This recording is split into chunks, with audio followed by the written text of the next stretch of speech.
Olá pessoal, tudo bem? Aqui quem está falando é o professor Tom e hoje aqui no nosso PodGel a gente vai falar sobre a estrutura interna do nosso planeta. Vamos falar um pouco aí sobre as camadas internas, sobre o núcleo, o manto, a crosta terrestre, tentar entender um pouquinho mais sobre isso.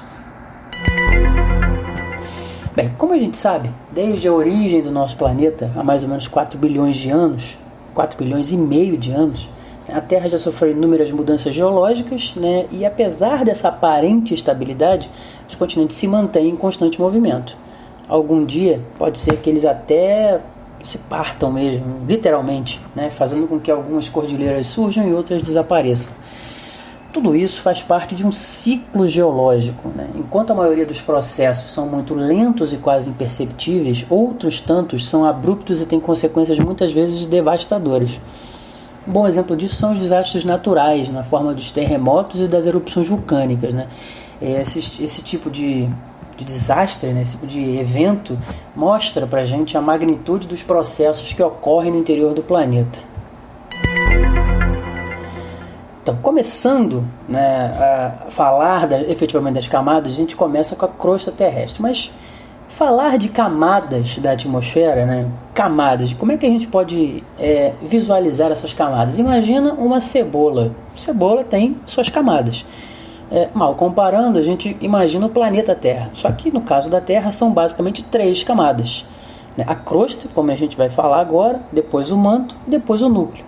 Tá? Mas a ideia é mais ou menos essa. Imagina uma cebola. Então a camada mais externa da cebola seria a crosta terrestre do nosso planeta.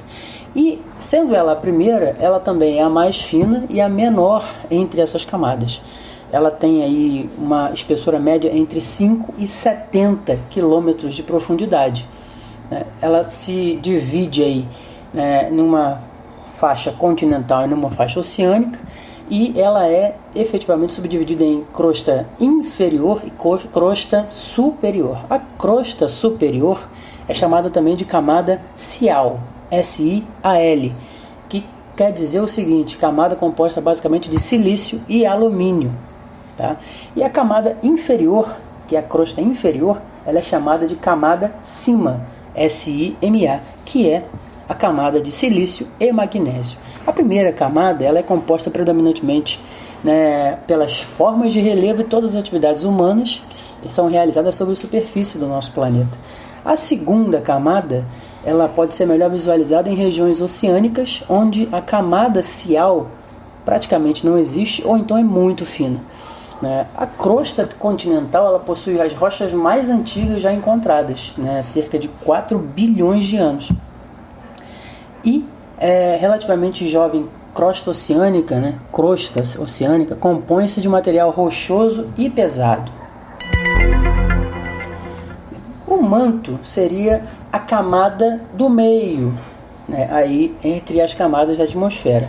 Ele posiciona-se abaixo da descontinuidade de Mohorovičić ou de Moho, ou até M, descontinuidade M. Agora, o que é uma descontinuidade? Uma descontinuidade é como se fosse uma zona de transição entre essas camadas. Tá? Então, é a zona de transição. A descontinuidade de Mohorovičić é a zona de transição entre a crosta terrestre e o manto superior, porque o manto também se subdivide em manto superior e manto inferior. Essa parte que fica logo abaixo da crosta terrestre, é o manto superior. O manto superior ele tem aí material ainda rochoso, incandescente, porém rochoso.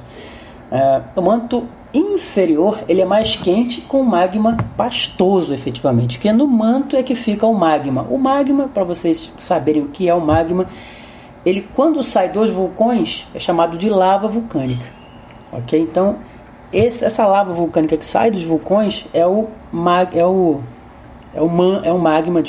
que fica lá no manto do nosso planeta. Então assim, o manto superior ele tem temperaturas menos quentes, porém extremamente quentes ainda, mas menos quentes, e o manto inferior ele tem temperaturas muito mais quentes. Tá? Essa diferença de temperatura entre as duas partes do manto gera o que a gente chama de movimentos convectivos, movimentos circulares, que acontecem pela diferença de temperatura no manto. Esses movimentos convectivos, a gente vai falar bastante deles quando a gente falar de placas tectônicas, que não vai ser nesse episódio. Mas esses movimentos convectivos é que são a força motriz das placas tectônicas que a gente vai falar mais na frente, tá? O manto ele vai ter aí mais ou menos entre 2.800 e 2.900 quilômetros de espessura, né? Ele representa também, o manto de uma maneira geral, ele representa cerca de 70% da massa do planeta, né?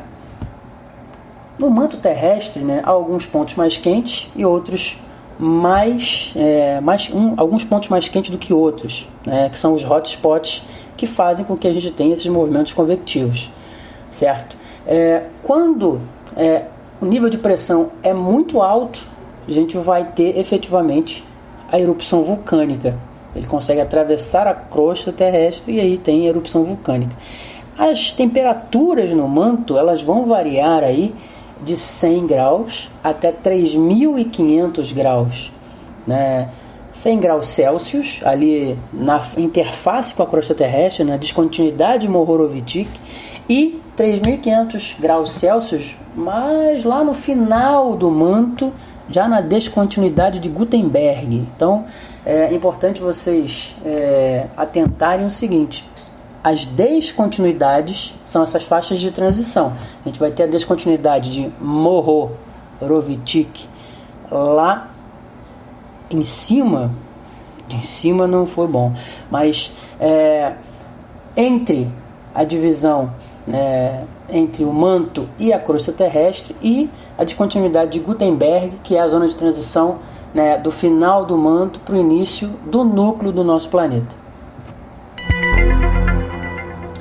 Falando um pouquinho do núcleo, né, agora. O núcleo é a camada mais interna do nosso planeta e também se subdivide em núcleo interno e núcleo externo, né? Ele está posicionado, como eu falei, abaixo da descontinuidade de Gutenberg, que é a zona de transição entre o manto e o núcleo, e é a mais quente das camadas da Terra, tá? A composição predominante do núcleo é NiF, que é níquel e ferro, né? Sendo ele subdividido em interno e externo, a gente tem o núcleo interno sólido e denso e o núcleo externo, né, com aparência líquida, né, composto basicamente de ferro, apesar de níquel e ferro, mas a maior parte é de ferro, tá? E alcança a temperatura aí de mais ou menos 1.000 graus Celsius, né? O núcleo externo, que tem uma profundidade aí de entre 2.900 e 5.100 km de profundidade, né, que está no estado líquido, né, ele tem essas temperaturas bastante altas, enquanto o núcleo interno, que chega ali até 6.370 km de profundidade, né, apresenta temperaturas aí que oscilam entre 3.000 e 5.000 graus Celsius. Em razão desse núcleo ser uma bola maciça, esse núcleo interno ser uma bola maciça cercada por uma esfera líquida, que seria o núcleo externo, supõe-se que o movimento de rotação do núcleo interno é mais rápido do que o movimento de rotação do nosso planeta, né? O que ajudaria a explicar as origens e os efeitos do magnetismo no nosso planeta. Tá bom, né? Mas como é que a gente sabe, né, tanta coisa sobre o interior do planeta, se o ser humano, né, poderoso ser humano, o máximo que ele já conseguiu furar da crosta terrestre foram 12 quilômetros?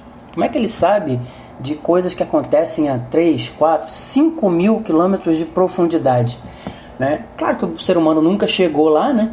Mas essas informações elas se dão principalmente a partir do estudo das propagações sísmicas que ocorrem nas camadas inferiores e que são captadas por um aparelho chamado sismógrafo. O sismógrafo é o mesmo aparelho que mede a intensidade dos terremotos, né? Só para vocês terem uma ideia, né? Você já sacudiu uma caixa de fósforo, né, para saber o que tem ali dentro? Você já ouviu aquele barulho, né?